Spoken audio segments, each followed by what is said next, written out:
যেই ব্যক্তি সূরা আল কাহাফ তিলাওয়াত করবে, যেই ব্যক্তি সূরা আল কাহাফ তিলাওয়াত করবে, আল্লাহ রাব্বুল আলামিন তাকে দাজ্জালের ফিতনা থেকেও তিনি মুক্তি দান করবেন। সুবহানাল্লাহ। প্রত্যেকটি শুক্রবার, প্রত্যেক জুমাবার যদি কোনো ব্যক্তি কোরআন কারীমের এই সূরাটি তেলাওয়াত করতে পারে, আল্লাহ রাব্বুল আলামিন তাকে দাজ্জালের ফিতনা থেকে আল্লাহ মুক্তি দান করবেন।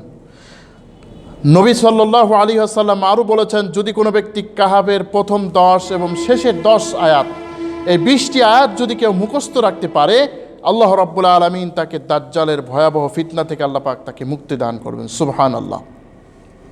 সুতরাং আমরা এই সূরা আল কাহাফ আমরা তেলাওয়াত করার চেষ্টা করব।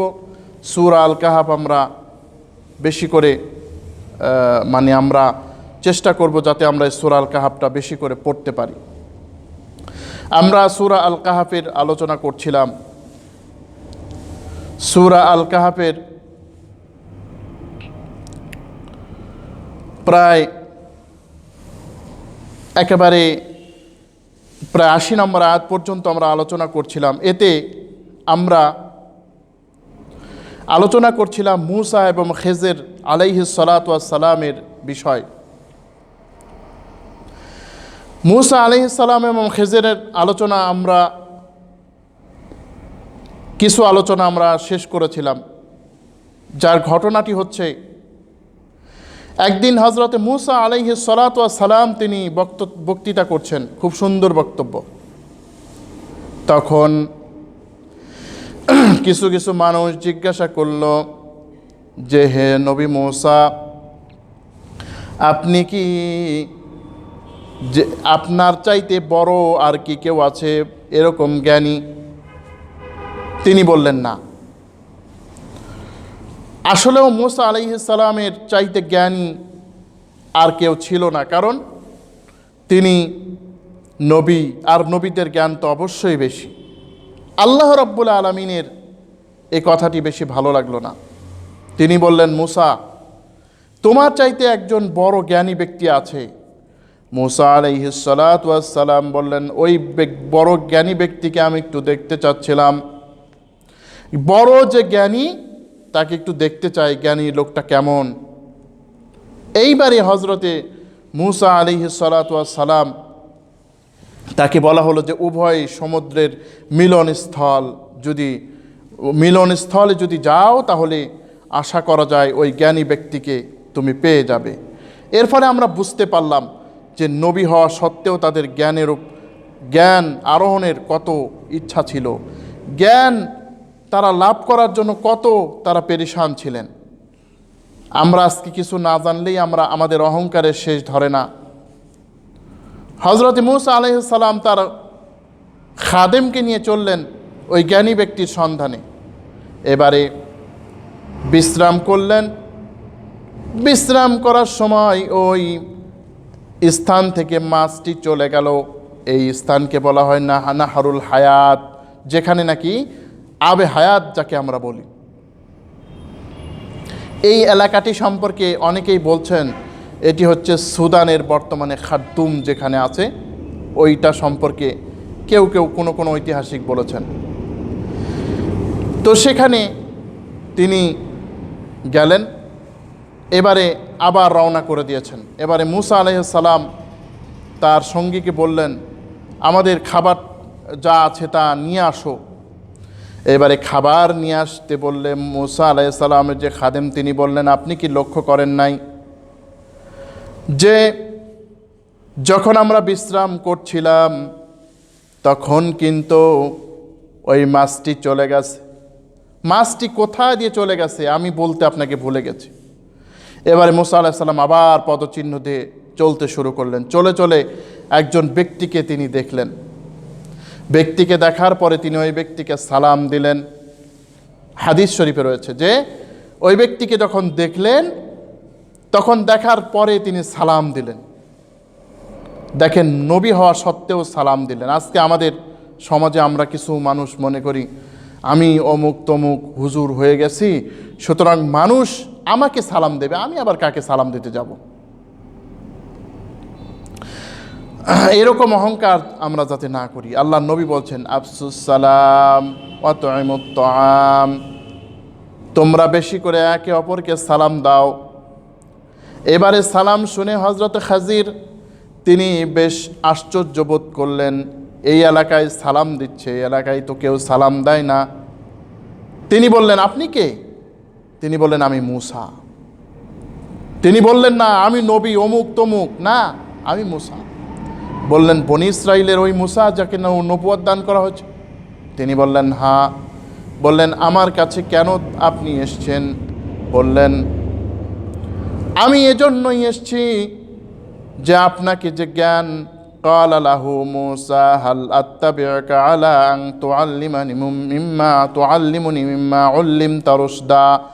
মূসা আলাইহিস সালাম বললেন সত্য পথে যে জ্ঞান আপনাকে দেওয়া হয়েছে ওই জ্ঞান আমি একটু লাভ করতে চাই।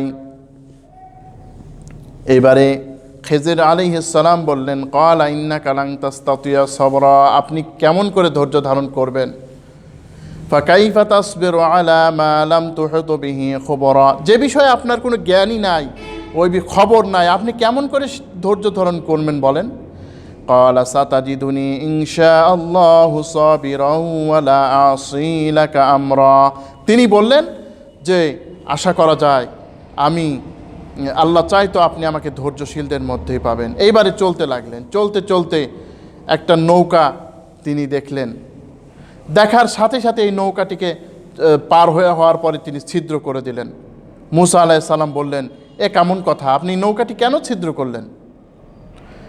এবারে তিনি বললেন আলাম আকুল ইন্নাকা লান তাস্তাতিয়া মাইয়া সাবরা, আমি কি বলি নাই আপনি আমার সাথে কিছুতেই ধৈর্য ধারণ করে থাকতে পারবেন না? তখন তিনি বললেন যে ক্বালা লা তুআখিযনি বিমা নাসিতু ওয়া লাম তুরহিকনি মিন আমরি উসরা, বললেন আমি যা ভুলে গেছি এজন্য আমাকে আপনি কঠিন হবেন না, আমার উপর আপনি কঠোর হবেন না। ঠিক আছে। এবারে তিনি চলতে লাগলেন। দেখলেন একজন বালক দাঁড়িয়ে আছে। বালক দাঁড়ানো দেখেই তিনি তাকে হত্যা করে ফেললেন। এইবার তো আরও ভয়াবহ কথা, ওইটা তো মানা গিয়েছিল। মূসা আলাইহিস সালাম এবার ইচ্ছা করে বলেন কেমন কথা বললেন আপনি, একজন মানুষকে হত্যা করলেন। আসলেও তো একজন নবীর পক্ষে কি এটা বরদাস্ত করা সম্ভব? এইবার তিনি আবার বললেন ইন্নাকা লান তাস্তাতিয়া মাইয়া সাবরা। এবারে মূসা আলাইহিস সালাম বললেন ইন সাআলতুকা শাইইন বাদাহা ফালা তুসাহিবিনি ক্বাদ বালাগতু মিন লাদুন্নি উযরা, বললেন এইবারে আমি ওজর দিচ্ছি, আপনাকে সুযোগ দিচ্ছি, আপনি এরপরে আমি প্রশ্ন করলে আমাকে আর রাখবেন না। ঠিক আছে। এবারে চলতে চলতে তিনি একটি গ্রামে গেলেন। ওই এলাকায় এমনই বখিল মানুষ, কিছু খাবার প্রার্থনা করলে তিনি তাকে কিছু খাবার দিতে অস্বীকার করলো এলাকার মানুষ। তারপরেও তিনি এই প্রাচীরটি সোজা করে দিলেন। বললেন মূসা আলাইহিস সালাম বললেন আপনি চাইলেই তো এদের কাছ থেকে কিছু পারিশ্রমিক নিতে পারতেন। বললেন এখানেই আমার সম্পর্ক শেষ হয়ে গেল। এই পর্যন্ত আমরা আলোচনা করেছিলাম।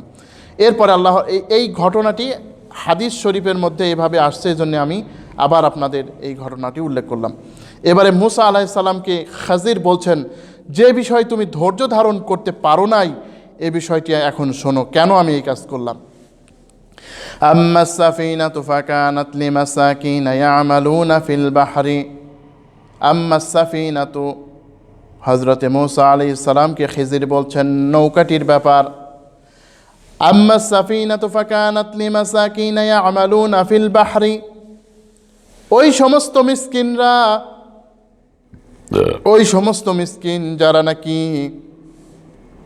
সমুদ্রে কি করত, নৌকা সাফিনাতুন জাহাজকে পরিচালনা করত। ওয়া কানা ওয়ারাআহুম মালিকুন ইয়াখুযু কুল্লা সাফিনাতিন গাসবা, ওই যে নৌকাটি ছিল, নৌকা তো না জাহাজ, ওই জাহাজটি ছিল কয়েকজন মিসকিনের, অসহায় খেটে খাওয়া মানুষের, যারা নাকি এই সমুদ্র পথে তাদের জীবিকা তারা নির্বাহ করত। তারা জীবিকা এই এই এই নৌকাই, এই জাহাজই তাদের সম্বল ছিল। আমি এটিকে ফুটো করে দেওয়ার কারণ হচ্ছে ওই এলাকা আরেকটু যেতেই একজন বাদশা আছে, সে জোরপূর্বক তাদের নৌকা ছিনিয়ে মানুষের নৌকা লুট করে নিত। যদি দেখে যে কোনো নৌকা ছিদ্র আছে, তখন তারা ওই নৌকা লুট করতো না, কিন্তু যখনই দেখতো যে নৌকাটা একটু ভালো, তখন লুট করতো। এই জন্য আমি ছিদ্র করে দিলাম। কারণ কি? কারণ হচ্ছে যাতে ওই ওই মিসকিনদের জাহাজটা বেঁচে যায়, পরে তারা এটাকে মেরামত করতে পারবে। কারণ যে সীমালঙ্ঘনকারী যারা এই দুনিয়ায় সীমালঙ্ঘনকারী শাসক, তারা তো অসহায় মানুষের গুরুত্ব বোঝে না। তাদের চাই স্বার্থ, যেখানেই তাদের স্বার্থ আছে সেখানেই। যুগ যুগ ধরেই এরকম হয়। এবারে বালকটির বিষয় কি? বালকটিকে কেন হত্যা করলেন? আম্মাল গোলামু ফাকানা আবাওয়াহু মুমিনাইনি ফাখাশিনা আন ইউরহিকাহুমা তুগয়ানাও ওয়া কুফরা। বালকটি হত্যা করলাম কেন? কারণ এই বালকটি এমন এক দম্পতির সন্তান যে মা বাবা ছিল একেবারে নেককার। আমি আশঙ্কা করলাম যে ওই বালকটির পিতামাতাকে সে প্রভাবান্বিত করতে পারে কুফরির দ্বারা, অবাধ্যতার দ্বারা। এই জন্য তাকে হত্যা করেছি। কারণ সঙ্গত কারণেই যে ওই বালকটি যদি সন্তান কুফরি করে, তার কিন্তু প্রভাব মা বাবার ভিতরেও কিছু পড়তে পারে, দুশ্চিন্তা বাড়তে পারে। فأردنا أن يبدلهما ربهما خير منه زكاة وأقرب رحما فأردنا أن يبدلهما ربهما আমি ইচ্ছা করলাম أن يبدلهما ربهما আমি ইচ্ছা করলাম তোমাদের রব পরিবর্তন করে দিক খায়রুম মিনহু যাকাতান উত্তম পবিত্র সন্তান দ্বারা, তার রহমত যে তার অনেক নিকটবর্তী হবে। অর্থাৎ যে তার ভালোবাসা আরও সুন্দর ভালোবাসা দেবে, সন্তান এমন কাজ করবে যা দেখে পিতামাতার মন শীতল হয়ে যাবে। ওই যে আমরা বলি সূরা আল ফুরকানের ৭৪ নম্বর আয়াত, রব্বানা হাব লানা মিন আজওয়াজিনা ওয়া যুররিয়াতিনা কুররাতা আয়ুনিন ওয়াজআলনা লিল মুত্তাকিনা ইমামা। হে আমাদের পালনকর্তা, হে আমাদের রব, আপনি এমন সন্তান আমাদেরকে দান করে দিন, এমন সন্তান আপনি আমাদেরকে দান করে দিন যে নাকি হাবলানা মিন আজওয়াজিনা, এমন স্ত্রী সন্তানকে আপনি দান করে দিন যে চক্ষু শীতলকারী, আর সে মুত্তাকিদের নেতা হবে। আমি খাজির বলছেন, আমি চাইলাম যে সে যাতে আরও সুন্দর হয়, সে যাতে আরও একটু সন্তান যাতে আল্লাহ দেন, যাতে এই সন্তানের অনেক ভালো, পিতামাতার থেকে অনেক ভালো তার থেকে আশা করে। আম্মাল জিদারু ফাকানা লিগুলামাইনি ইয়াতীমাইনি ফিল মাদিনাতি ওয়া কানা তাহতাহু কানজুল লাহুমা ওয়া কানা আবুহুমা সালিহা। প্রাচীরটির ব্যাপার কেন আমি একে সাহায্য করলাম? কারণ এই প্রাচীরটি ছিল দুইজন এতিম বালকের, যার পিতা ছিল অত্যন্ত ভালো মানুষ। فأراد ربك أن يبلغا أشدهما ويستخرجا كنزهما رحمة من ربك। তোমার রব চাইলেন যে أن يستخرجا كنزهما, যে তাদের সম্পদ তারা যখন বালেগ হবে তখন তারা বের করে নিক। এটি তোমার রবের রহমতের ফলে হয়েছে। ওমা ফাআলতুহু আন আমরি যালিকা তাউযীলু মা লাম তাসতি আলাইহি সাবরা। আমি নিজ উদ্যোগে এটা করি নাই, আপনি যে বিষয়ে ধৈর্য ধারণ করতে পারেন নাই, এটাই হচ্ছে তার সমাধান। অর্থাৎ এই বালকটির পিতা নেককার ছিল, সে তাদেরকে ইয়াতীম অবস্থায় আল্লাহ রাব্বুল আলামিনের ডাকে সাড়া দিয়ে চলে গেছে। আল্লাহ রাব্বুল আলামিন চাইলেন এই ইয়াতীমদের তিনি রক্ষণাবেক্ষণ করবেন, ইয়াতীমদের তিনি লালন পালন করবেন। সুতরাং এই ইয়াতীমের পিতা কিছু সম্পদ মাটির নিচে গেড়েছিল, দেওয়াল করে তার নিচে পুঁতেছিল যাতে সম্পদগুলি হেফাজতে থাকে। কিন্তু দেওয়ালটার এমন অবস্থা হয়েছিল যে ওই দেওয়ালটি ভেঙে পড়ার একেবারে উপক্রম হয়েছিল। হযরত খাজির তিনি এই দেওয়ালটি মেরামত করে দিলেন যাতে বড় হওয়া পর্যন্ত এই সম্পদ থাকে, যাতে বুঝমান হওয়ার পরে এই সম্পদ হলে তারা কাজে লাগাইতে পারে। এখন তো তারা সম্পদের কোনো মর্যাদা বুঝবে না, এখন তো তারা সম্পদের কি একটা গুরুত্ব তা তো তারা বুঝবে না, এই জন্যই এই কাজ করা হয়েছে। এইবারে খিজির আলাইহিস সালাম কে ছিলেন এ সম্পর্কে অনেকেরই অনেক মত রয়েছে। আমরা ছোটবেলায় শুনতাম যে খিজির আলাইহিস সালাম নাকি এখনো পানির মধ্যে জীবিত আছেন, এবং অনেকেই এই ধারণা পোষণ করে। কিন্তু হাদিস শরীফের মধ্যে যা বর্ণনা পাওয়া যায় তাতে খিজির আলাইহিস সালাম এখন আর বেঁচে নেই। যদি ধরেও নেওয়া হয় খিজির অনেক দিন হায়াত পেয়েছিলেন, তারপরেও রাসূলুল্লাহ সাল্লাল্লাহু আলাইহি সাল্লাম তার ইন্তেকালের আগে তিনি বলেছেন এই যে এখন থেকে 100 বছর পর্যন্ত কোনো মানুষ জীবিত থাকবে না। বাস্তবেও রাসূলের সর্বশেষ সাহাবী হযরত আবু তুফাইল তাউসি রাদিয়াল্লাহু আনহু 110 হিজরিতে তিনি ইন্তেকাল করেছিলেন। সুতরাং এতে বোঝা যায় যে আসলে খিজির বেঁচে নেই, তিনি ইন্তেকাল করেছেন। কারো কারো মতে তিনি ছিলেন আল্লাহর নবী, কারো কারো মতে তাকে আল্লাহ রাব্বুল আলামিন নবুয়ত দান করেছেন, তিনি ছিলেন আল্লাহর নবী। কারণ তিনি এমন এমন খবর তিনি বর্ণনা করলেন যে যা নবী ছাড়া আর কারো পক্ষে এগুলো করা সম্ভব নয়, ওহী আর কারো পরে তো করবেন না। আবার কারো কারো মতে তিনি ফেরেশতা ছিলেন, যে ফেরেশতাদের পক্ষেই কেবলমাত্র এই সমস্ত জিনিস করা সম্ভব। কারণ মানুষের সব শরীয়তেই হত্যা নিষিদ্ধ ছিল, সব শরীয়তেই কিছু কিছু বিধান ছিল। কিন্তু ওলামায়ে কেরাম বলছেন তিনি আসলে একজন মাহবুব আল্লাহর বান্দা ছিলেন। আল্লাহ রাব্বুল আলামিন তাকে এমন কিছু এলেম দ্বারা ধন্য করেছিলেন যা আসলেও এই দুনিয়ার মানুষের পক্ষে জানা সম্ভব নয়। তার মানে এই না, আমাদের সমাজে অনেকেই মনে করে যে আমার পীর সাহেব কেবলা হুজুর তিনি এত বড় মানুষ যে তার কাছে প্রত্যেক বছরে একটা করে নতুন নতুন কথা নাজিল হয়। নাউজুবিল্লাহ, এই ধরনের মন্তব্যও কিন্তু অনেকেই করে থাকেন, এটাও কিন্তু এর ভিত্তিহীন। অতএব খিজির আলাইহিস সালাম একজন মানুষ ছিলেন, আল্লাহ রাব্বুল আলামিন তাকে একটি বিশেষ জ্ঞান দান করেছিলেন, কিন্তু অনেকের মতে তিনিও একজন নবী ছিলেন, নবী হিসেবে এগুলো তিনি জানতেই পারেন। এইবারে মুসা আলাইহিস সালাম যে তার কাছেই যে গেলেন, এতে কি মুসা আলাইহিস সালামের মর্যাদা ক্ষুণ্ণ হয়েছে?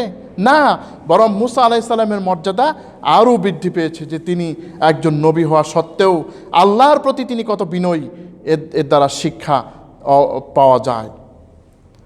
এর ফলে আরও একটু ব্যাপার, আমরা রিজিকের জন্য তালাশ করি, রিজিক কিন্তু আল্লাহ রাব্বুল আলামিন, এই যে আল্লাহ রাব্বুল আলামিন দুইটি সন্তানকে কিভাবে তার সম্পদগুলি হেফাজত করিয়ে দিলেন, এটাও একটা বিষয়।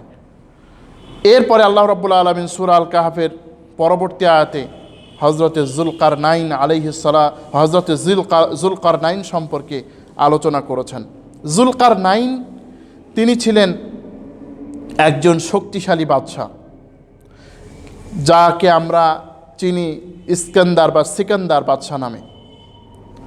এই যুলকারনাইন তিনি কোনো নবী রাসূল তিনি ছিলেন না, তিনি ছিলেন একজন ন্যায়পরায়ণ বাদশাহ। কিন্তু অনেকেই মনে করেন যে আলেকজান্ডারই মনে হয় যুলকারনাইন। না, আলেকজান্ডার ছিলেন একজন আল্লাহর অবাধ্য মুশরিক, আর যুলকারনাইন ছিলেন একজন ন্যায়পরায়ণ খোদাভীরু, আল্লাহ তাআলাকে যে ভয় করে ওই রকম একজন বাদশাহ ছিলেন। অতএব যুলকারনাইন আলেকজান্ডার এক নয়, বরং তারা সম্পূর্ণ আলাদা এবং ভিন্ন ভিন্ন সময়ে তারা আবির্ভূত হয়েছেন।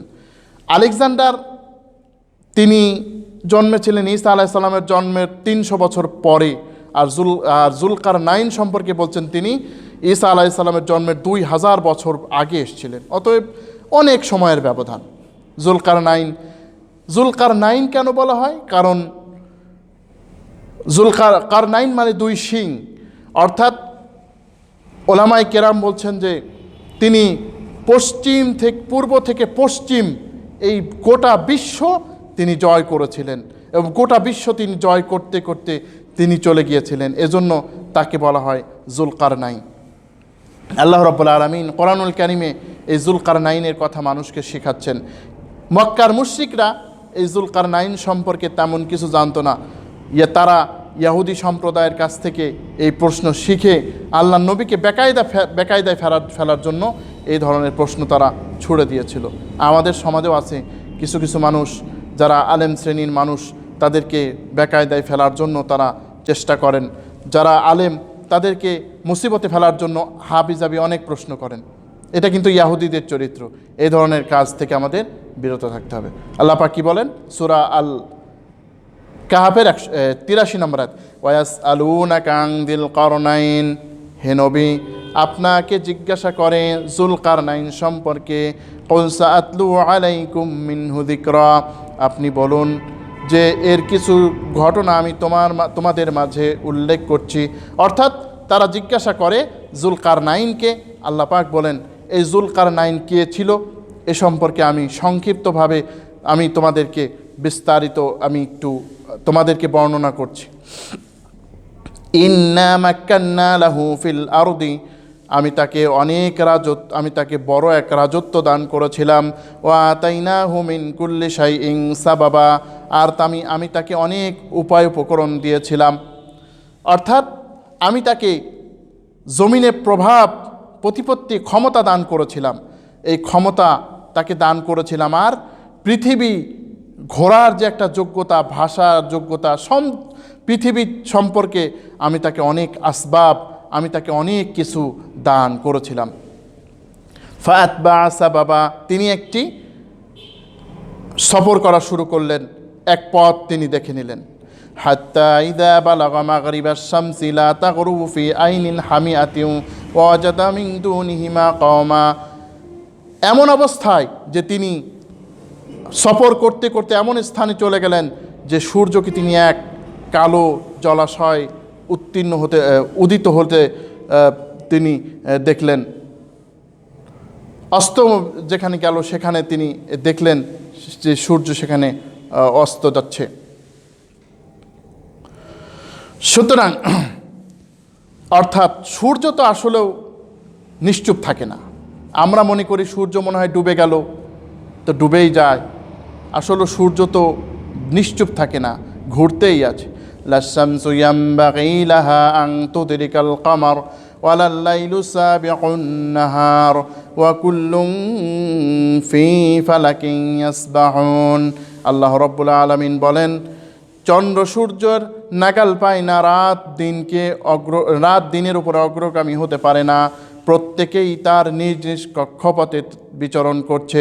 সূরা ইয়াসিনের 40 নম্বর আয়াত। অন্য আয়াতে বলেন যে ওয়া হুয়াল্লাযী খালাকাল লাইলা ওয়ান নাহারা ওয়াশ-শামসা ওয়াল কামার কুল্লুন ফি ফালাকিন ইয়াসবাহুন, ওই মহান সত্তা তিনি যিনি রাত ও দিন সৃষ্টি করেছেন, চন্দ্র সূর্যকে সৃষ্টি করেছেন, প্রত্যেকেই তার নিজ নিজ কক্ষপথে ঘুরছে। অতএব তিনি দেখলেন যে সূর্য মনে হয় যে একটা কালো জলাশয় অস্ত যাচ্ছে, এরকম মনে হলো তার কাছে। এইবারে সেখানে তিনি এক জাতি পেলেন। কুলনা ইয়া যাল কারনাইনি ইম্মা আন তুআযযিবা ওয়া ইম্মা আন তাত্তাখিযা ফীহিম হুসনা, বললেন হে জুলকারনাইন, এখানে যারা আছে হয় তুমি তাদেরকে শাস্তি দিতে পারে, অথবা তুমি তাকে উত্তম রূপে বন্ধু হিসেবে গ্রহণ করে নিতে পারো। জুলকারনাইন নবী না, তার উপরে এটা ইলহাম আল্লাহ রাব্বুল আলামিন করেছেন। আল্লাহ রাব্বুল আলামিন প্রত্যেকের মাঝেই তিনি এই ধরনের ইলহাম তিনি করে থাকেন। আল্লাহ পাক বলেন ফাআলহামাহা ফুজুরাহা ওয়া তাকওয়াহা, আল্লাহ রাব্বুল আলামিন বলেন ফাআলহামাহা ফুজুরাহা, তিনি ইলহাম করেন পাপ ও নেক কাজের, অর্থাৎ তার উপরে কোনটা ভালো করা উচিত কোনটা মন্দ করা উচিত এই ইলহাম কিন্তু আল্লাহ রাব্বুল আলামিন করে দেন। জুলকারনাইনকে তিনি বললেন, এই ইঙ্গিত করে দিলেন, হে জুলকারনাইন তুমি তাদেরকে তোমার ইচ্ছা অনুযায়ী আমি ছেড়ে দিলাম, তুমি হয় তাদের শাস্তিও দিতে পারো অথবা তুমি তাদেরকে গ্রহণও করে নিতে পারো বন্ধু হিসেবে। ক্বালা আম্মা মান যালামা ফাসাওফা নুআযযিবুহু সুম্মা ইউরাদ্দু ইলা রাব্বিহি ফায়ুআযযিবুহু আযাবান নুকরা। ক্বালা আম্মা মান যালামা, যেই ব্যক্তি নাকি জুলুম করবে, সুম্মা ইউরাদ্দু ইলা রাব্বিহি, অতঃপর যে তার রবের দিকে যাবে, যে তার রবের দিকে প্রত্যাবর্তন করবে, সে তাকে আমি তার রবের দিকে ফিরিয়ে দেব।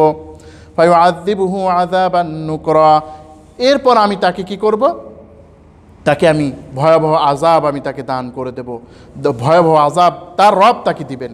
অর্থাৎ হযরত যুলকারনাইন তিনি বললেন, যদি কোনো ব্যক্তি জুলুম করে, অর্থাৎ শিরক হচ্ছে সবচেয়ে বড় জুলুম। লোকমান তার সন্তানকে কি বললেন, وَإِذْ قَالَ لُقْمَانُ لِابْنِهِ وَهُوَ يَعِظُهُ يَا بُنَيَّ لَا تُشْرِكْ بِاللَّهِ إِنَّ الشِّرْكَ لَظُلْمٌ عَظِيمٌ।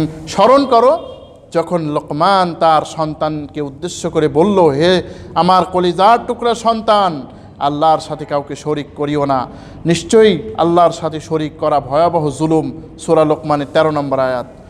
আল্লাহ পাক সূরা আল আনআমের 82 নম্বর আয়াতে বলেন, আল্লাযীনা আমানু ওয়া লাম ইয়ালবিসু ঈমানাহুম বিযুলমিন উলাইকা লাহুমুল আমনু ওয়া হুম মুহতাদুন।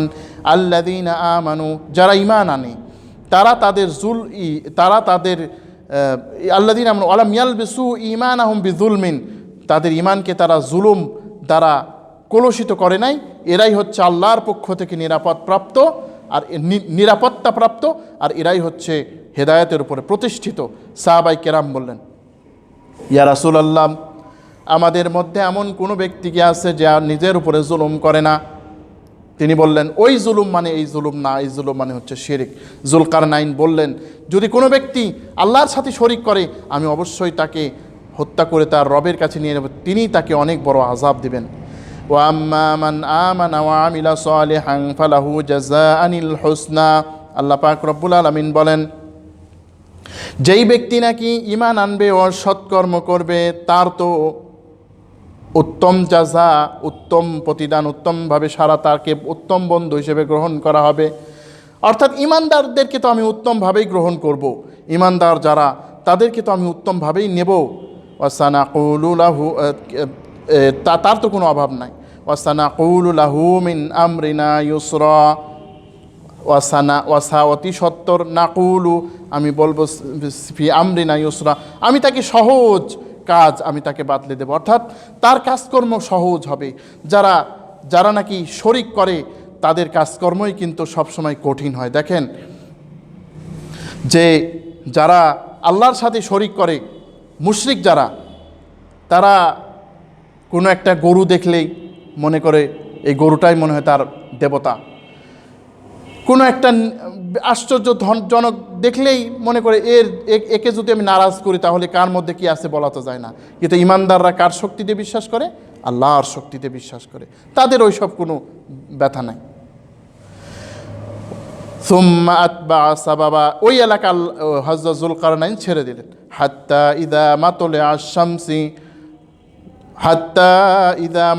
আশ-শামসি ওয়াজাদা মিন দুনিহিমা কওমান লাম নাজআল লাহুম মিন দুনিহা সিতরা। তিনি এমন একটা স্থানে আবার গেলেন যেখানে তিনি একটি সম্প্রদায় পেলেন, যে সম্প্রদায়কে সূর্যের আড়াল করার মতো কোনো কিছু আল্লাহ সৃষ্টি করেন নাই। অর্থাৎ এমন একটা সম্প্রদায়ের দেখা পেলেন যে যারা নাকি বাড়িঘর কিভাবে বানাতে হয়, বাড়ি ঘরে থাকতে জানতো না, রৌদ্র থেকে তারা হেফাজত থাকতে জানতো না, তারা ওই গুহা, তারপরে এই ধরনের আশ্রয় তারা থাকতো। আল্লাহ রাব্বুল আলামিনের নিয়ামত দেখে তিনি শুকরিয়া আদায় করলেন। কাযালিকা ওয়া ক্বাদ আহাতনা বিমা লাদাইহি খবরা। আল্লাহ পাক বলেন, এই সমস্ত সব কিছু আমাদের নিকট খবর রয়েছে। ওয়াসানা, এরপরে সুম্মা আতবা সাবাবা, অতঃপর তিনি আবার আরেকটি স্থান গ্রহণ করে নিলেন। হাত্তা ইদা বালাগা মাগরিবাশ শামসি হাত্তা ইদা বালাগা বাইনাস সাদ্দাইনি, এর আগে তিনি গিয়েছিলেন যেখানে সূর্য একেবারে উদিত হয় সেখানে।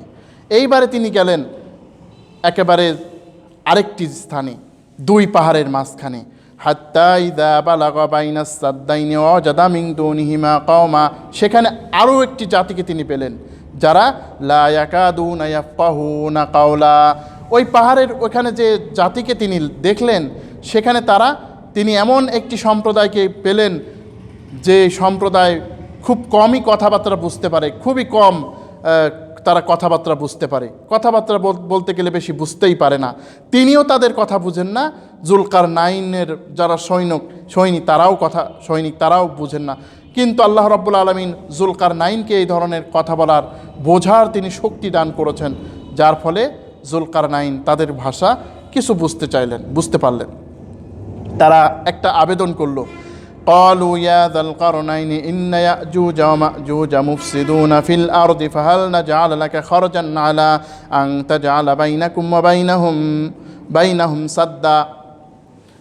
তিনি বললেন, হে যুলকারনাইন, আপনি যদি বলেন তাহলে আপনাকে আমরা কিছু কর ধার্য করি, এই শর্তে যে আপনি ইয়াজুজ এবং মাজুজের মধ্যে একটি, অর্থাৎ তারা আবেদন করলো, ইয়া যাল কারনাইন, হে যুলকারনাইন, ইন্না ইয়াজুজ ওয়া মাজুজ মুফসিদুনা ফিল আরদ, আমাদের এই জমিনের মধ্যে ইয়াজুজ এবং মাজুজ ফাসাদ সৃষ্টি করছে, দাঙ্গা হাঙ্গামা করছে। আপনি বললে আমরা আপনাকে কিছু কর ধার্য করতে পারি, আপনি তাদের মধ্যেও আমাদের মধ্যে কিছু একটা প্রাচীরের মতো আপনি করে দেবেন। এবার এখানে কথা হচ্ছে যে তারা বলল কি, ইয়াজুজ মাজুজ কিন্তু সম্পূর্ণ একটি আলাদা সম্প্রদায়। ইয়াজুজ একটি সম্প্রদায়, মাজুজ আরেকটি সম্প্রদায়। ইয়াজুজ মাজুজ এমনই একটি সম্প্রদায় যাদের কথা অনেক কিতাবাদির মধ্যেও রয়েছে। এমনকি কিছু কিছু ইসলামিক খ্রিস্টান দার্শনিক মুসলমানদেরকে ইয়াজুজ মাজুজ মনে করে, নাউজুবিল্লাহ। অতএব ইয়াজুজ মাজুজ সম্পর্কে ভুল ধারণা হলো সবারই কম বেশি ধারণা আছে। ইয়াজুজ মাজুজ তারা কি? কথা হচ্ছে ইয়াজুজ মাজুজ হচ্ছে মানুষ। ইয়াজুজ মাজুজ তারা মানুষেরই অংশ, তারা অন্য আদম সন্তান। হাদিসে তাদের কথা আছে, হাদিস শরীফের মধ্যে রয়েছে। ইয়াজুজ মাজুজ সম্পর্কে আল্লাহ নবী একবার আল্লাহ পাক রব্বুল আলামিন আদম আলাইহিস সালাতু ওয়াস সালামকে বললেন, হে আদম, তুমি তোমার সন্তানদের মধ্যে 999 জন জাহান্নামী, একজন মাত্র জান্নাতি। সাহাবায়ে কেরাম একেবারে অবাক হয়ে বললেন, আমাদের কার সাধ্য আছে একজন জান্নাতি হবে? তিনি বললেন, এই 999 জন হচ্ছে ইয়াজুজ মাজুজ। তার মানে তারা অনেক বড় একটি জাতি। বর্ণনা রয়েছে যে তাদের পরিচয় সম্পর্কে বলা হচ্ছে যে তারা কি করে, যে তারা এমন বংশ বিস্তার করতে পারে যে তাদের একজন যখন মৃত্যুবরণ করে 3000 তাদের সন্তান হয়। আল্লাহু আকবার! এত বড় বিশাল বাহিনী ইয়াজুজ মাজুজ। এরা কোথায় আছে? এরা কিন্তু দুনিয়ায় আছে, আমরা হয়তোবা দেখি না, যেমন জিনদের দেখি না। তিনি বললেন, তারা বলল যে আমরা কি আপনাকে কিছু কর ধার্য করব? আমরা প্রয়োজনে কিছু টাকা পয়সা আপনাকে দেব, স্বর্ণ রূপ্য, তারপরে আপনি একটি প্রাচীর আমাদের সৃষ্টি করে দেন। ক্বালামা মাক্কান্নী রাব্বী ফীহি খায়রুন ফাআইনুনি বিকুওয়াতিন আজআল বাইনাকুম ওয়া বাইনাহুম রাদমা। বললেন যে আমার রব আমাকে যা দিয়েছেন এটাই হচ্ছে ভালো, এটাই হচ্ছে শ্রেষ্ঠ, সুতরাং তোমরা আমাকে শ্রমিক দিয়ে গায়ে খেটে সাহায্য করো, আমার তত শ্রমিক নাই, আমি তোমাদেরকে রদম অর্থাৎ মজবুত একটা প্রাচীর আমি নির্মাণ করে দিচ্ছি। এখানে আল্লাহ রাব্বুল আলামিন বলছেন যে ইয়াজুজ মাজুজ কি বলল, যে তাকে যখন যুলকারনাইনকে কর দিতে চাইলেন তখন তিনি বললেন, না, আমার যে সম্পদ আল্লাহ রাব্বুল আলামিন দিয়েছেন এই সম্পদই এনাফ, শুধু তোমরা কি করো, একটু শ্রম দিয়ে আমাকে সাহায্য করো, আমি তোমাদেরকে সাদনা রদম নির্মাণ করে দেব, একেবারে মজবুত প্রাচীর নির্মাণ করে দেব। এইবারে আতুনি জুবারাল হাদিদ, তোমরা প্রচুর লোহা জমা করে নিয়ে আসো। হাত্তা ইদা সাওয়া বাইনাস সাদফাইনি ক্বালা আনফুখু, এমনকি লোহা যখন একেবারে পাহাড় ভরাট হয়ে গেল তখন বলল তোমরা এবার আগুন প্রজ্বলিত করো। হাত্তা ইদা জাআলাহু নারন, একেবারে লোহা যখন পুড়ে গেল, একেবারে পুড়ে শক্তিশালী হয়ে গেল, তখন তিনি বললেন হাত্তা ইদা জাআলাহু নারন ক্বালা আতুনি উফরিগু আলাইহি কিতরা, তোমরা কি করো, গলিত লোহার পাত এনে দাও, আমি তাতে ঢেকে দেই, গলিত তামা এনে দাও, আমি এর মধ্যে ঢেলে দেই। এরপর গলিত তামা ঢেলে দেওয়ার পরে মজবুত প্রাচীর হয়ে গেল। ফামাস্তাতাউহু আন ইয়াযহারুহু ওয়ামাস্তাতাউ লাহু নাকবান, অর্থাৎ ইয়াজুজ মাজুজ এই প্রাচীরের উপরে তারা বিজয় লাভ করতে পারল না, তারা কিছুই করতে পারল না। যুলকারনাইন বললেন ক্বালা হাযা রাহমাতুম মির রাব্বি, এটি হচ্ছে আমার রবের পক্ষ থেকে রহমত। ফাইযা জাআ ওয়াদু রাব্বি জাআলাহু দাক্কা, কিন্তু যখন আমার রবের একেবারে সময় অতিক্রম হয়ে যাবে তখন কিন্তু একটি চুরমার হয়ে যাবে। অর্থাৎ ওয়াকানা ওয়াদু রাব্বি হাক্ক, আমার রবের ওয়াদা সত্য। যুলকারনাইন এবারে তিনি বললেন যে যখন আমার রবের ওয়াদা পালনের কিয়ামতের সময় এসে যাবে তখন কিন্তু এই প্রাচীর আর থাকবে না। একটি হাদিসের মধ্যে রয়েছে ইয়াজুজ মাজুজ প্রত্যেক দিন এই প্রাচীর খোঁড়ার জন্য কাজ করে, তারা বেরিয়ে আসতে চায়। যখন এই প্রাচীরটি একেবারে তারা যখন বেরিয়ে আসার একেবারে নিকটে পৌঁছে যায়, প্রাচীরটি যখন একেবারে ভাঙার উপক্রম হয়ে যায়, তখন ওই ইয়াজুজ মাজুজের সর্দার বলে আগামীকাল এই কাজ করব। এরপরে পরের দিন এসে দেখে যে আবার ওই রকম যা তাই। একদিন ওই সর্দার বলবে ইনশাল্লাহ আগামীকাল এই প্রাচীর সবটুকু ভেঙে আমরা বেরিয়ে আসব। ওই দিন কিয়ামতের আগেই তারা ওই দিন চলে আসবে। ইনশাল্লাহ বলার কত গুরুত্ব দেখেন। আল্লাহ পাক তার নবীকেও বলছেন ওয়ালা তাকুলান্না লিশাইইন ইন্নী ফাইলুন যালিকা গাদান ইল্লা আইয়াশা আল্লাহ, আর তুমি খবরদার এরকম কথা বলো না যে আগামীকাল আমি এই কথা বলবো, ইনশাল্লাহ বলা ব্যতীত। সুতরাং আমরা যখনই কোনো কাজ করব, কথা বলবো, তখন বলবো কি ইনশাল্লাহ। তো এইভাবে ইয়াজুজ মাজুজ চলে আসবে। এইবারে ইয়াজুজ মাজুজ হামলা শুরু করে দেবে, যেখানে যা পাবে সেখানেই তছনছ করে দেবে, মানুষজন ভয়ে পালাবে। হজরতে ঈসা আলাইহিস সালাম আকাশ থেকে অবতীর্ণ হয়ে মানুষকে নিয়ে একটি পাহাড়ের আড়ালে চলে যাবেন। এইবারে তাদের অনেক অভাব হয়ে যাবে। বর্ণনায় রয়েছে একটা গরুর মাথা, একটা গরুর হাড় 100 দিনারের চাইতেও প্রিয় হবে, এত অভাব। অথচ আমরা এই গরুর মাথা না খেয়ে ফেলে দেই, এটা মোটেই ঠিক না। যখন না থাকে তখন কিন্তু বোঝা যায়। তো এই ধরনের অভাব। এবারে ঈসা আলাইহিস সালাম দোয়া করবেন। ওরা আবার করবে কি, ওরা বলবে জমিনে যারা আছে তাদেরকে তো আমরা হত্যা করে ফেলেছি, এবার আসমানের ফেরেশতাদেরকেও আমরা হত্যা করে ফেলব।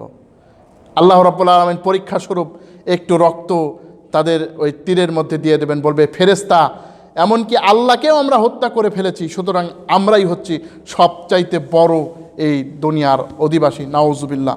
আল্লাহ রাব্বুল আলামিন তাদের ঘাড়ে এমন একটি ফোঁড়া দিবেন যার ফলে তারা সবাই একযোগে মৃত্যুবরণ করবে। এইবারে মরার পরেও তো বিপদ যায় না, দেখি মরার পরেও বিপদ যায় না, মরার পরেও বিপদ গেল না। এইবার গন্ধে তারা আর থাকতে পারে না, লাশ পচা, মানুষ পচা গন্ধ। আল্লাহ পাক এর কাছে ঈসা আলাইহিস সালাম দোয়া করবেন, এমন এক কিছু পাখি আল্লাহ পাঠাবেন, ওই পাখি তাদের সমস্ত হাড়, এই মাথা, এগুলো সব মগজ, রক্ত খেয়ে তারা শক্তিশালী হয়ে যাবে। আল্লাহ রাব্বুল আলামিন এই বিপদ থেকে মুক্তির জন্য সুন্দর বৃষ্টির ব্যবস্থা করে দেবেন। এই বৃষ্টিতে সব পৃথিবীর আনাচে কানাচে সব পরিষ্কার হয়ে যাবে। সুতরাং এরপরে ঈসা আলাইহিস সালাম তিনি শাসন করবেন, এরপরে তিনি ইন্তেকাল করবেন। এরপরে আবার মানুষ আস্তে আস্তে ইন্তেকাল করবে, মুমিন যারা, এরপরে কমিন যারা, যারা নাকি একেবারে ইমানে কমজোর মুনাফিক কাফিরদের উপরে কিয়ামত অনুষ্ঠিত হবে। অতএব কিয়ামত কিন্তু ইমানদারদের উপরে হবে না। এজন্য আল্লাহ নবী বলছেন যাদের উপরে কিয়ামত হবে, আরোপিত হবে, এটা সবচেয়ে বড় নিকৃষ্টতম লোক। যাই হোক, এইবার আল্লাহ রাব্বুল আলামিন আরও বলছেন ওয়াতারাকনা বা'দাহুম ইয়াওমাইযিন ইয়ামুজু ফি বা'দিন, যেই দিন তাদেরকে ছেড়ে দেওয়া হবে ওই দিন তারা পঙ্গপাল ঢেউয়ের মতো উপস্থিত হবে। অনুফিখা ফিস-সূর ফাজামা'নাহুম জামা, এরপর সিংহায় যখন ফুৎকার দেওয়া হবে তখন লোকেরা একেবারে কি করবে, সবাই একত্রিত হয়ে যাবে।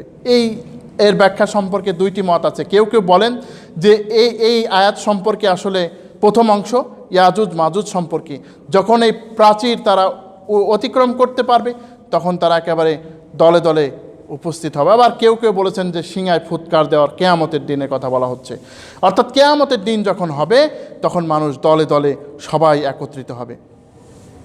ওয়া'আরাদনা জাহান্নামা ইয়াওমাইযিন লিল কাফিরিনা আরদা, আর জাহান্নাম কাফিরদের নিকট পেশ করা হবে, উপস্থিত করা হবে। কাফিরদের জাহান্নাম উপস্থিত করা হবে যে দেখো জাহান্নাম কি ভয়ঙ্কর। আল্লাহ নবী সাল্লাল্লাহু আলাইহি সাল্লাম বলেন জাহান্নামের 70,000 কড়া রয়েছে, এই 70,000 কড়াকে ধরার জন্য, এক একটা কড়াকে ধরার জন্য 70,000 ফেরেশতা রয়েছে। কড়া কি? যেমন যখন কোনো খাবারের আয়োজন চলে তখন কিন্তু একজন ব্যক্তি ওই খাবারের ডেস্ক আনতে পারে না, কয়েকজন লোক লাগে, তাই না? ওই জাহান্নামেরও ওই কড়া থাকবে। আল্লাহ পাকের হাবিব বলেন 70,000 কড়া থাকবে, এক একটা কড়া ধরে 70,000 ফেরেশতা নিয়ে জাহান্নামকে কাফিরদের সামনে উপস্থিত করা হবে। কাফেররা দেখবে যে আমাদের কোথায় এখন দেয়া হচ্ছে। কেমন লাগবে তখন? কারা এই কাফের? আল্লাযীনা কাফারু আল্লাযীনা কানাত আ'য়ুনুহুম ফি গিতাইন আন যিকরি ওয়া কানু লা ইস্তাতিউনা সামআ। আল্লাযীনা কানাত আ'য়ুনুহুম, যারা আল্লাযীনা কানাত আ'য়ুনুহুম ফি গিতাইন আন যিকরি, যাদেরকে আমার জিকির থেকে অন্ধ করে রাখা হয়েছে, পর্দা দিয়ে রাখা হয়েছে, যারা শুনতেও সমর্থ ছিল না, তাদের সামনে যখন আমার জিকিরের আলোচনা করা হতো, আমার স্মরণের যখন আলোচনা করা হতো তখন তারা কিন্তু অন্ধের মতো তারা চলে যেত। আল্লাহ রাব্বুল আলামিন আরও ইরশাদ করেন ওয়ামান আ'রাদা আন যিকরি ফাইন্না লাহু মাঈশাতান দানকা। আল্লাহ পাক রব্বুল আলামিন বলেন ওমান আ'রাদা আন যিকরি, যেই ব্যক্তিকে আমার জিকির থেকে বিরত রাখা হয়েছে সে তার দুনিয়ার জীবনকে আমি সংকুচিত করে দেব। অর্থাৎ আমার জিকির সম্পর্কে যে ব্যক্তি বেখবর তাকে আমি দুনিয়ার জীবন সম্পর্কে একেবারে সংকীর্ণ করে দেব। একেবারে তাকে আমি একেবারে দুনিয়ায় সে শান্তি পাবে না কিছুতেই। তার অনেক টাকা থাকতে পারে কিন্তু শান্তি পাবে না। ওয়ানাহশুরুহু ইয়াউমাল কিয়ামাতি আ'মা, কিয়ামতের দিন সে অন্ধ হিসেবে উঠবে। ক্বালা রাব্বি লিমা হাশারতানি আ'মা ক্বাদ কুনতু বাসীরা, ওই ব্যক্তি বলবে কেন আমাকে রব, আমাকে অন্ধ হিসেবে কেন আপনি সৃষ্টি করলেন, আমি কি চক্ষুষ্মান ছিলাম না? ক্বালা কাযালিকা আতাতকা আয়াতুনা ফানাসিতাহা ওয়া কাযালিকাল ইয়াওমা তুনসা, বলেন এইভাবেই আতাতকা আয়াতুনা, আমার আয়াত সম্পর্কে তুমি ভুলে গিয়েছিলে, আজকে তোমাকেও ভুলে যাওয়া হবে। আল্লাহ পাক বলছেন যারা আমার এই জিকির সম্পর্কে বিমুখ হয়েছিল আমি তাদেরকে অন্ধ করে উপস্থিত করব। আফা হাসিবাল্লাযীনা কাফারু আন ইয়াত্তাখিযু ইবাদি মিন দুনি আউলিয়া, তারা কি ধারণা করে ওই কাফিররা যে তারা আমার বান্দাদের আমার পরিবর্তে তাদেরকে উপাস্য হিসেবে গ্রহণ করে শান্তি পাবে? ইন্না আ'তাদনা জাহান্নামা লিল কাফিরিনা নুজুলা, জাহান্নামকে আমি কাফিরদের জন্য মেহমানদারির ব্যবস্থা করেছি।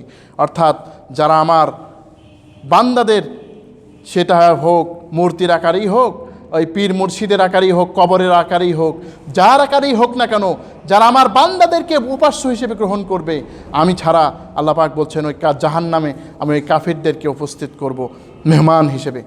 এটা আল্লাহ মজাক করে বললেন। এ ধরনের মজাক অনেকেই করেছেন আল্লাহ কোরআনে। লোক ইন্নাকা আনতাল আজিজুল কারিম, তুমি এবারে জাহান্নামের একটু স্বাদ আস্বাদন করো, তুমি তো বেশ সম্মানিত মেহমান ছিলে, আজকে তোমাকে একটু মেহমানদারি করা হচ্ছে। এই ধরনের বিদ্রূপ ওই দিন আল্লাহ রাব্বুল আলামিন তাদের সাথে করবেন যে এরা হচ্ছে জাহান্নামের মেহমান। কেমন মেহমান, জাহান্নামের কেমন শাস্তি, আল্লাহু আকবার। সুতরাং আল্লাহ পাক বলছেন জাহান্নাম আমি কাফিরদের জন্য কি করেছি, একেবারে মেহমানদারির জন্য প্রস্তুত করে রেখেছি, কোনো অসুবিধা নাই। আল্লাহ পাক রব্বুল আলামিন বলছেন কুল হাল উনাব্বিউকুম বিল আখসারিনা আমালা। আল্লাহ রব্বুল আলামিন বলেন কুল, আপনি বলেন, হাল উনাব্বিউকুম বিল আখসারিনা আমালা, আমি কি বলবো আমলের দিক থেকে কে সবচাইতে বড় ক্ষতিগ্রস্ত? আল্লাযীনা দাল্লা সাইয়ুহুম ফিল হায়াতিদ দুনিয়া, যাদের দুনিয়ার জীবন, দুনিয়ার প্রচেষ্টা যাদের ব্যর্থ হয়ে থাকে। অহম ইয়াহসাবুনা আন্নাহুম ইউহসিনুনা সানা, যারা ধারণা করে যে তারা খুব ভালো কাজ করছে। আজকে দেখেন দুনিয়ার জন্য যারা কাজ করে, দুনিয়ার মতবাদ প্রতিষ্ঠার জন্যে, মানুষের তৈরি করা মতবাদ আইন প্রতিষ্ঠার জন্য কত পরিশ্রম করলো, টাকা দিল, পয়সা দিল, তারপরে আপনার কত কি করলো, মনে করলো যে খুব ভালো কাজ করছি। এই দুনিয়ায় তাদের কি অবস্থা হয় দেখেন, দুনিয়ায় তাদের এমন অবস্থা হয়ে যায় যে অবশেষে নিজের বাড়িটাও তাদের আর থাকে না। তাহলে এই দুনিয়ায় তাদের কি লাভ রয়েছে বলেন? আবার পাশাপাশি ইসলামের নামে এমন এমন কিছু তারা করলো, ইসলামের নামে এমন এমন কিছু তারা করলো যা আল কোরআন হাদিস কিছু নাই, কিন্তু মনে করলো খুব সওয়াবের কাজ করলাম। এই শবে বরাতে 200 রাকাত নামাজ পড়লো, কিন্তু ফজরের নামাজ পড়লো না, আর মনে করলো খুব আমরা আমল করলাম। এই আমলের কোনো গুরুত্ব আছে? কোনো গুরুত্ব। সুতরাং আমল যদি কবুল করাতে হয় তাহলে যেমন শিরক মুক্ত আমল লাগবে, সুন্নত এর অনুসরণে আমলও লাগবে, সুন্নত বাদ দিয়ে কোনো আমল হবে না। উলাইকাল্লাযীনা কাফারু বিআয়াতি রাব্বিহিম ওয়া লিকাইহি ফাহাবিতাত আমালুহুম ইয়াওমাল কিয়ামাহ ফালা নুকিমু লাহুম ইয়াওমাল কিয়ামাতি ওয়াজনা। আল্লাহ পাক বলেন এরাই হচ্ছে তারা যারা উলাইকাল্লাযীনা কাফারু বিআয়াতি রাব্বিহিম, যারা তাদের রবের আমল, যারা তাদের রবের আমলকে অস্বীকার করে, রবের আয়াতকে যারা অস্বীকার করে, ওয়া লিকাইহি, তার সাথে সাক্ষাৎকে যারা অস্বীকার করে, যারা তার রবের আয়াত মানে এখানে যেমন নিদর্শন তেমন কোরআনের আয়াত, কোরআনের বিধান যারা অস্বীকার করে, যারা বলে এই যুগে কি কোরআনের বিধান মেনে চলে নাকি, এটা কত মডেল যুগ, কত আধুনিক যুগ, এই যুগে কি কোরআনের বিধান চলে নাকি, এই সমস্ত কথা যারা বলে, আর আল্লাহর সাথে সাক্ষাতের বিষয় যারা অস্বীকার করে, যারা স্বীকার করে না যে আল্লাহর সাথে একদিন তাদেরকে মিলিত হতে হবে, যারা স্বীকার করে না আল্লাহ পরকাল বলে, আল্লাহ পাক বলছেন তাদের আমলনামা তো একেবারে বাতিল হয়ে গেছেই, আর কিয়ামতের দিন আমি তাদের কোনো গুরুত্ব আমি আল্লাহ পাক রাখবো না। সুতরাং আজকে একটা বিষয় আমাদের চিন্তা ভাবনা করে দেখা দরকার। আজকে আমরা এই যে দেখেন আল্লাহর বিধানকে আমরা অস্বীকার করছি, কিছু কিছু মানুষের স্বভাবই মনে হয় ইসলামের বিরোধিতা না করলে মনে হয় তাদের ভালো লাগে না, যারা ইসলামী ব্যক্তিত্ব তাদের বিরোধিতা না করলে তাদের পেটের ভাত হজম হয় না, এই ধরনের মানুষ আমাদের সমাজে কিন্তু আছে। সুতরাং আল্লাহ পাক বলছেন এদের আমল দুনিয়ায় বাতিল হবে, কিয়ামতের দিন কোনো গুরুত্বই এটা পাবে না। যালিকা জাযাহুম জাহান্নামু বিমা কাফারু ওয়াত্তাখাযু আয়াতি ওয়া রাসূলি হুজওয়া। আল্লাহ পাক কি বলছেন এখানে, যে এদের প্রতিদান হবে জাহান্নাম, এরা আমার আয়াতকে উপহাসের বস্তু হিসেবে গ্রহণ করেছে, আমার রাসূলকে উপহাসের বস্তু হিসেবে গ্রহণ করেছে। দেখেন আজকে বহুদিন আগে একজন ব্যক্তি বলল যে ভাই অমুকের ইসলামিক দলের কবে সভা হবে, মানে টিটকারি উপহাস মজাক হিসেবে গ্রহণ করেছে। আবার পাশাপাশি কত রকমের মজাক, যদি ইসলামিক কোনো ব্যক্তিত্ব বিপদের মধ্যে পড়ে এত খুশি হয়, উপহাস করে, রাসূলকে উপহাস করত, রাসূলকে কত কিছু বলা হতো, এগুলো তো আমরা জানি। সুতরাং আল্লাহ পাক বলছেন এদের স্থান জাহান্নাম ছাড়া হবে না। প্রক্ষান্তরে ঈমানদারদের বিষয়, ইন্নাল্লাযীনা আমানু ওয়া আমিলুস সালিহাতি কানাত লাহুম জান্নাতুল ফিরদাউসি নুজুলা। নিঃসন্দেহে যারা ঈমান আনে ও সৎকর্ম করে আমি তাদের মেহমানদারির জন্য জান্নাতুল ফিরদাউসকে আমি নির্দিষ্ট করেছি। সুবহানাল্লাহ। যারা ঈমান আনে, বিশুদ্ধ ঈমান, তাওহীদযুক্ত ঈমান, আর সঠিক কাজ করে, ভেজাল ভুজুল কোনো কাজ করে না, তারা মন গড়া কোনো কাজ করে না, আল্লাহ পাক বলছেন কানাত লাহুম জান্নাতুল ফিরদাউসি নুজুলা। আমি তাদেরকে কি করেছি, আমি তাদের মেহমানদারির জন্য ফিরদাউস জান্নাতকে আমি নির্ধারণ করেছি। রাসূলুল্লাহ সাল্লাল্লাহু আলাইহি ওয়াসাল্লাম বলেন ইযা সাআলতুমুল্লাহুল জান্নাত আল ফিরদাউস, তোমরা যখন জান্নাত কামনা করবে তখন ফেরদাউস জান্নাত কামনা করো, কারণ এই জান্নাত হচ্ছে সবচাইতে আলা এবং আওসাতহা, এই জান্নাত হচ্ছে সবচাইতে বড় আর একেবারে মাঝখানে। এমন জান্নাত যে জান্নাতে আমার নবী থাকবেন, এমন জান্নাত যে জান্নাতে সমস্ত আম্বিয়া আলাইহিস সালাতু ওয়াস সালাম থাকবেন। ومن يطع الله والرسول فأولئك مع الذين أنعم الله عليهم من النبيين والصديقين والشهداء والصالحين وحسن أولئك رفيقا ذلك الفضل من الله وكفى بالله عليما। ওয়ামান ইউতিউল্লাহ ওয়ার রাসূল, যেই ব্যক্তি নাকি আল্লাহ ও তার রাসূলের অনুসরণ করবে সে নিয়ামত প্রাপ্তদের মধ্যে থাকবে, নবী, সিদ্দিক, শহীদ, সালেহ এদের সাথে থাকবে। আর এটা কতই না উত্তম মেহমানদারি। সুতরাং আজকে দেখেন আমরা কার সাথে আমরা সম্পর্ক করব এটা আমাদের ভাবতে হবে।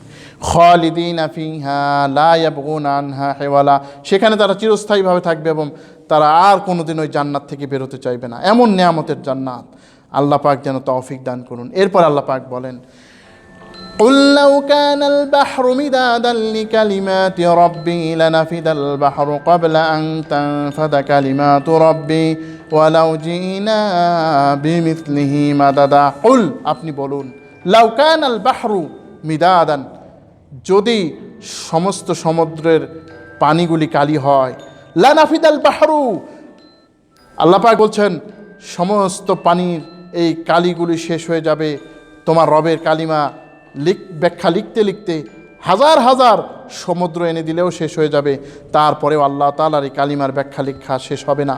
আল্লাহ তাআলার এত সুন্দর নাম তাওহীদের কালিমা, আল্লাহ তাআলার লা ইলাহা ইল্লাল্লাহ, এই কালিমার ব্যাখ্যা লিখে কেউ শেষ করতে পারবে না। অন্য আয়াতে আল্লাহ পাক বলেন, ওয়ালাউ আন্না লিল্লাহি মিন শাজারাতিন আকলামুন ওয়াল বাহরু ইয়ামুদ্দুহু মিন বাদিহি সাবআতু আবহুরিম মা নাফিদাত কালিমাতুল্লাহ, যদি 7 আকাশের জল কালি হয়, সমস্ত গাছগুলি যদি কলম হয়ে যায়, আমার আল্লাহর কালিমার ব্যাখ্যা লেখা শেষ করতে পারবে না। আল্লাহ পাক বলছেন, ওয়ালাউ জিনা বিমিথলিহি মাদাদা, এরকম হাজার হাজার লাখ লাখ সমুদ্র যদি এনে দাও, আমার কালিমার ব্যাখ্যা শেষ করা যাবে না। শেষ আয়াত আল্লাহ পাক বলেন, قُلْ إِنَّمَا أَنَا بَشَرٌ مِثْلُكُمْ يُوحَى إِلَيَّ أَنَّمَا إِلَٰهُكُمْ إِلَٰهٌ وَاحِدٌ فَمَنْ كَانَ يَرْجُو لِقَاءَ رَبِّهِ فَلْيَعْمَلْ عَمَلًا صَالِحًا وَلَا يُشْرِكْ بِعِبَادَةِ رَبِّهِ أَحَدًا। قُلْ, আপনি বলুন, ইন্নামা আনা বাশারুম মিসলুকুম, আমি তো তোমাদের মতো একজন মানুষ। এখানে আল্লাহ রাব্বুল আলামিন কি বললেন নবীকে? আমি তো তোমাদের মতোই একজন মানুষ। আমাদের সমাজে কিছু কিছু ভাই মনে করেন যে নবীকে নাকি মানুষ বলা যাবে না। নাউজুবিল্লাহ, নবীকে কি বলবো তাহলে? ফেরেশতা বলবো? ফেরেশতা সম্মানিত না মানুষ সম্মানিত? তাহলে এই বিষয়টি আমাদের সমাজে অনেক ভুল তথ্য আমাদের সমাজে আছে। মনে করে নবীজি হচ্ছে নূরের তৈরি, সুতরাং নবীকে মানুষ মনে করা যাবে না। সুতরাং এটা কোরআনের ডাইরেক্ট খেলাফ। আল্লাহ পাক এখানে কি বলছেন? আনা বাশারুম মিসলুকুম, বলো আমি তোমাদের মতো একজন মানুষ। ইউহা ইলাইয়া, আমার উপরে ওহী নাজিল হয় যে তোমাদের ইলাহ এক, তোমাদের ইলাহ দুইজন নয়, সুতরাং একক, তোমাদের ইলাহ হচ্ছেন এক ইলাহ। ফামান কানা ইয়ারজু লিকা রাব্বিহি ফালইয়ামাল আমালান সালিহা, যেই ব্যক্তি তার রবের সাথে সাক্ষাৎ করার ইচ্ছা করে সে যেন আমলে সালেহ করে। ওয়ালা ইউশরিক বিইবাদাতি রাব্বিহি আহাদা, আর তারা যেন তাদের রবের সাথে কাউকে শরিক স্থাপন না করে। 2টা আমলের কথা বললেন। 1 নম্বর হচ্ছে ভালো আমল করতে হবে, নেক কাজ করতে হবে। আর একটা কথা হচ্ছে যে আল্লাহর সাথে কাউকে শরিক স্থাপন করা যাবে না। সুতরাং আমরা সূরা আল কাহাফ আলহামদুলিল্লাহ শেষ করার চেষ্টা করলাম। তবে সূরা কাহাফের আসলে আলোচনা করার যে ইলম আর যোগ্যতা দরকার ওইটা কোনোটাই আমার নাই। যা আমার জানা আছে তাই আপনাদের সামনে চেষ্টা করলাম। আমার ভিতরে ভুল ভ্রান্তি হওয়া অবান্তর কিছু নয়। আপনাদের নজরে যদি কোনো বড় ভুল পড়ে ইনশাল্লাহ কমেন্টের মাধ্যমে জানাবেন। আর ছোট ছোট ভুল গেল যেন আল্লাহ রাব্বুল আলামিন আমাকে মাফ করেন। আল্লাহ রাব্বুল আলামিন যেন হেরার বাণী টিভি চ্যানেলকে কবুল আর মঞ্জুর করেন। আল্লাহ রাব্বুল আলামিন যেন আমাদেরকে আরও দিনের কাজে লেগে থাকার তৌফিক দান করেন। আপনারা যদি আমাদের চ্যানেলকে এখনও সাবস্ক্রাইব না করে থাকেন তাহলে সাবস্ক্রাইব করুন। আপনারা আমাদের এই চ্যানেলের সব ধরনের ভিডিও পেতে আপনারা সাবস্ক্রাইব করুন, আর এই ভিডিওটি শেয়ার করে অনেক দূর পৌঁছে দিন, যাতে দিনের কাজে আপনিও যাতে শরীক হতে পারেন। আল্লাহ আমাদের সবাইকে কবুল আর মঞ্জুর করুন। আল্লাহুম্মা বারিক লানা ফি রাজব ওয়া শাবান ওয়া বাল্লিগনা রমাদান। সুবহানাকা আল্লাহুম্মা ওয়া বিহামদিক আশহাদু আল্লা ইলাহা ইল্লা আনতা আস্তাগফিরুকা ওয়া আতুবু ইলাইক। আসসালামু আলাইকুম ওয়া রাহমাতুল্লাহি ওয়া বারাকাতুহু।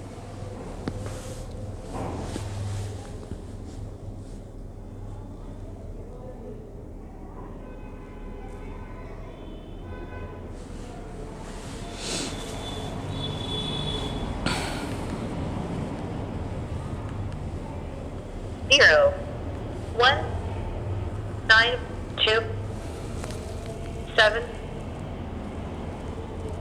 1, 5, 6, 0, 8, 5,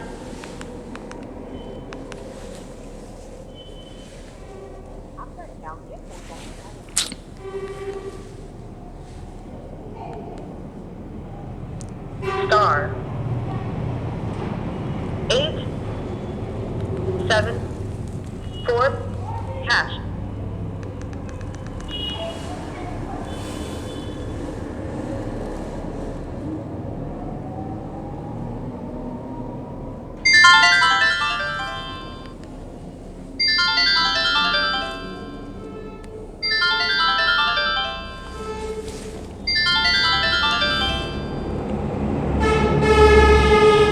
Zero, 1, 9, 2, 7, 1, 5, 6, 0, 8, 5,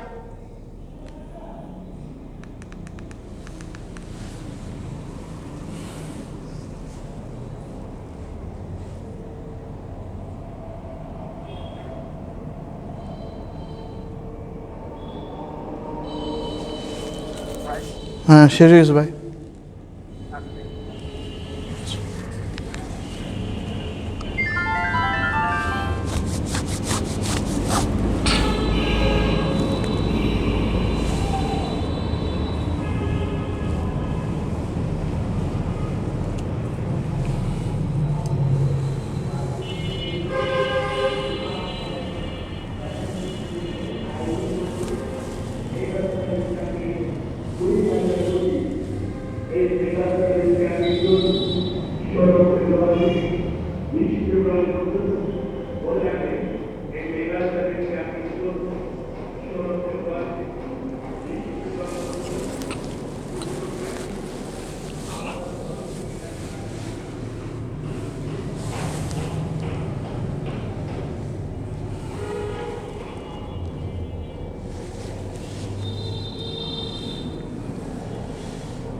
একটা কাজ করতে হবে।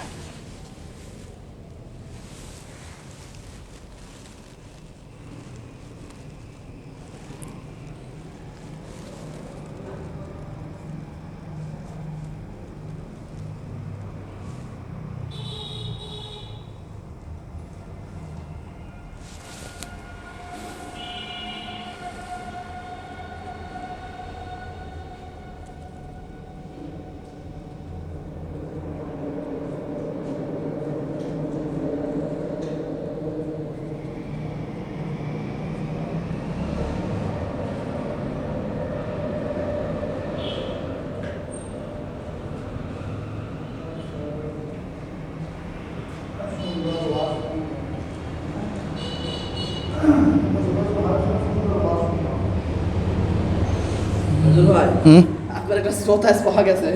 যাক ভালো।